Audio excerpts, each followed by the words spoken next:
بسم اللہ الرحمن الرحیم رب اشرح لي صدری ویسر لي امری واحلل عقدۃ من لسانی یفقهوا قولی ربی یسر ولا تعسر وتمم بالخیر وبک نستعین یا فتاح۔ السلام علیکم ورحمۃ اللہ۔ آج ہم آپ کو بتاتے ہوئے چلے کہ دو عادتیں ایسی ہیں کہ جو مسلمان بھی ان کی پابندی کرے گا وہ جنت میں ضرور داخل ہوگا۔ مفہوم حدیث ہے عن عبداللہ ابن عمر رضی اللہ عنہما قال قال رسول اللہ صلی اللہ علیہ وسلم خصلتان لا يحصيهما رجل مسلم الا دخل الجنہ ہما یسیر ومن يعمل بهما قلیل يسبح الله دبر كل صلاة عشرا ويحمده عشرا ويكبر عشرا قال فأنا رأيت النبي صلى الله عليه وسلم يعقدها بيده قال فقال 50 و100 باللسان و1500 في الميزان وإذا أوى إلى فراشه سبح وحمد وكبر 100 فتلك 100 باللسان و1000 في الميزان وأيكم يعمل في اليوم الواحد 2500 سيئة قال كيف لا يحصيهما قال يأتي أحدكم الشيطان وهو في صلاة فيقول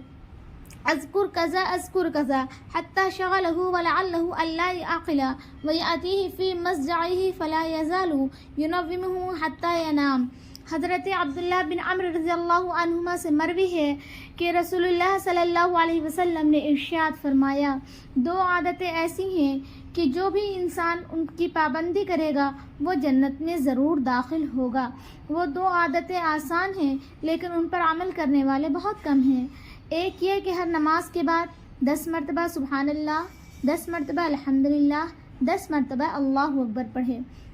حضرت عبداللہ رضی اللہ تعالی عنہ فرماتے ہیں کہ میں نے نبی کریم صلی اللہ علیہ وسلم کو دیکھا کہ اپنے ہاتھ کی انگلیوں پر شمار فرما رہے تھے کہ یہ تینوں کلمات 10 مرتبہ 5 نمازوں کے بعد پڑھنے میں 150 ہوں گے، لیکن اعمال کے ترازو میں 10 گنا ہو جانے کی وجہ سے 1500 ہوں گے۔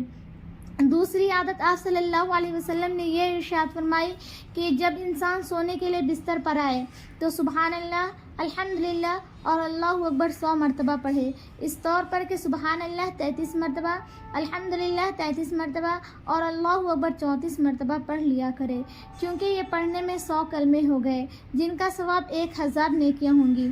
اب ان کی اور دن بھر کی نمازوں کے بعد کی کل میزان 2500 نیکیاں ہو گئی۔ تو آپ صلی اللہ علیہ وسلم نے ارشاد فرمایا کہ دن میں 2500 گناہ کون کرتا ہوگا، یعنی اتنے گناہ تو انسان سے نہیں ہوتے، اور 2500 نیکیاں لکھ دی جاتی ہیں۔ تو حضرت عبداللہ رضی اللہ تعالی عنہ نے پوچھا کہ یا رسول اللہ، یہ کیا بات ہے کہ ان عادتوں پر عمل کرنے والے آدمی کم ہیں؟ تو آپ صلی اللہ علیہ وسلم نے ارشاد فرمایا، یہ اس وجہ سے کہ شیطان نماز میں آ کر کہتا ہے کہ فلاں ضرورت اور فلاں باتیں یاد کر، یہاں تک کہ انسان کو انہی خیالات میں مشغول کر دیتا ہے تاکہ ان کلمات کے پڑھنے کا دھیان ہی نہ رہے، اور شیطان بستر پر آ کر سلاتا رہتا ہے یہاں تک کہ ان کلمات کو پڑھے بغیر ہی انسان سو جاتا ہے۔ تو ہم لوگوں کو چاہیے کہ ہم لوگ شیطان کے بہکاوے میں نہ آئیں، بلکہ ہم لوگوں کو چاہیے کہ ہر نماز کے بعد 10 مرتبہ سبحان اللہ، 10 مرتبہ الحمدللہ، 10 مرتبہ اللہ اکبر پڑھ لیا کریں، اور جب ہم لوگ سونے کے لیے بستر پر آئیں تو سبحان اللہ، الحمدللہ، اللہ اکبر 33 مرتبہ پڑھ لیا کریں۔